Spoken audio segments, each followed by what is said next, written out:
milk and butter. 1 stick. Unsalted. So we can make our girl some cheddar ale soup because it's going to be down in the 20s tonight. Oh, right. Alright, next we're going to put in 1 yellow onion, chopped finely, to soften those.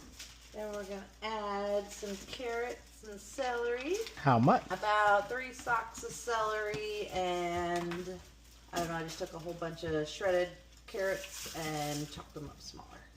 I like extra vegetables in my cheddar ale soup, but I cook them down so they're really soft, you don't have a crunch. We're going to add a little bit of salt, help soften up the vegetables. Alright, about 5 minutes later, and after you make a really good espresso, your vegetables will be softened, and then you're going to add flour and make a roux. How much flour? About 2 to 3 tablespoons. I wing it. Do it until the flour kind of soaks up all of the butter or oil that I'm using. Is a roux an Australian thing? A kangaroo?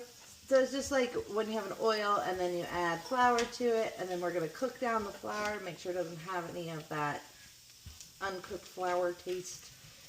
We're just going to brown this for a little bit now. How long should that take? About probably 3-4 minutes.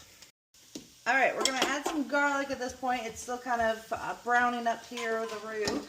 These are the biggest garlic cloves I've ever seen. Can you also use pre-minced onion or garlic? Yep. I just wouldn't use the powdered stuff because it tastes as good.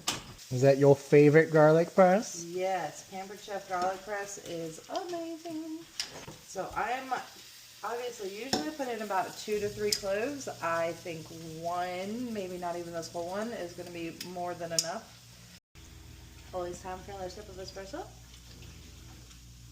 Alright, so we put the garlic in about a minute, minute and a half. I'm going to add some paprika, about a teaspoon.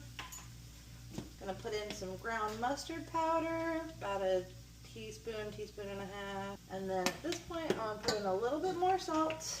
I'm using pink Himalayan. I'm going to put in a good pinch of pepper. A little more for good measure. And I'm going to put in a little bit of Worcestershire sauce. I don't even know if I said that right. We're going to add some chicken broth. I use low sodium or reduced sodium. And you're going to do this a little bit at a time. And grab our whisk.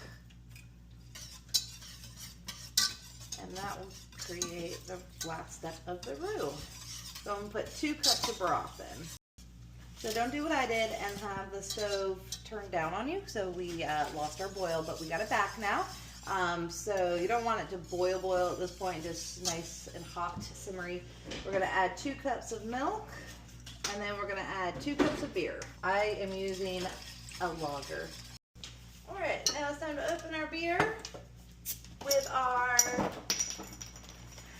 Jamaica. It was so pretty there. They left me. Cups. I like made it blow up.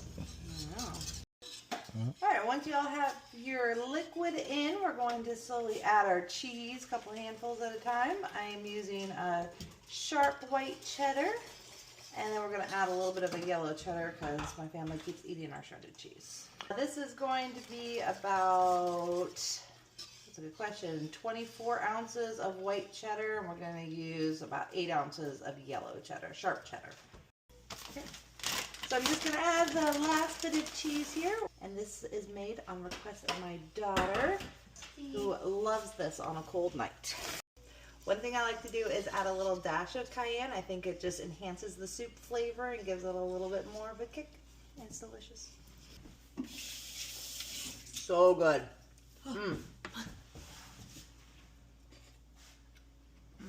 I agree. Where's mine? Oh, can't leave out the cameraman. She hates me. Hot. Very good, baby.